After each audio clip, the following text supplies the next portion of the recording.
I think one of the big underestimated parts of foreign language document review is the extent to which the fact that the documents are not in a language that the litigating attorneys can read themselves changes how the problem of analyzing the documents has to be altered in terms of its approach.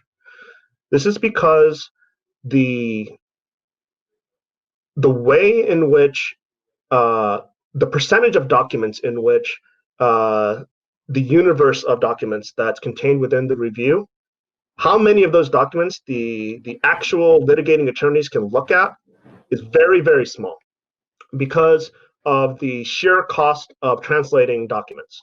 Mm-hmm.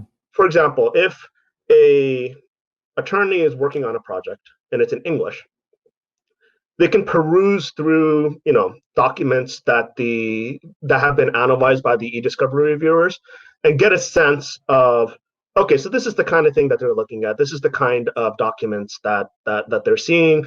This is the kind of things that they think are important. It's very easy for the attorney to get a sense of what's going on. On the other hand, in a foreign language document review, each time the litigating attorney wants to see what is on any given document, the document has to be translated or has to be summarized by somebody capable of providing them with an accurate summary. When you say translate, do you mean by a human reviewer on that case or through a machine translation process? It can be either. Under certain circumstances, I think that a machine translation can be a very cost-effective solution, especially when you have somebody that can provide you with information live regarding the machine translation. So a machine translation is good in the sense that 95% of the time, it gives you a solid view of what it says in any given part of the document. The problem is the time that it gets it wrong and how it gets it wrong.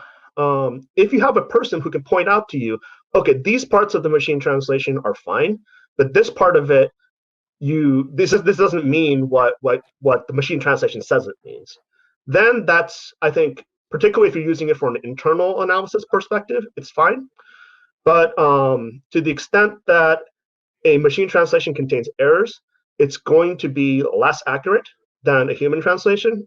This has been scientifically established based on a comparison of professional translators versus some of the most advanced machine translations that have been conducted. And so when you're dealing with something like the law, where the accuracy of the evidence that you want to look at is absolutely paramount, and at times can have billions of dollars at stake for the particular company, for large antitrust cases and large class actions and multi-district litigation cases. It can be a very, very high risk to rely too much on a machine translation when the very translation accuracy can be dispositive within litigation.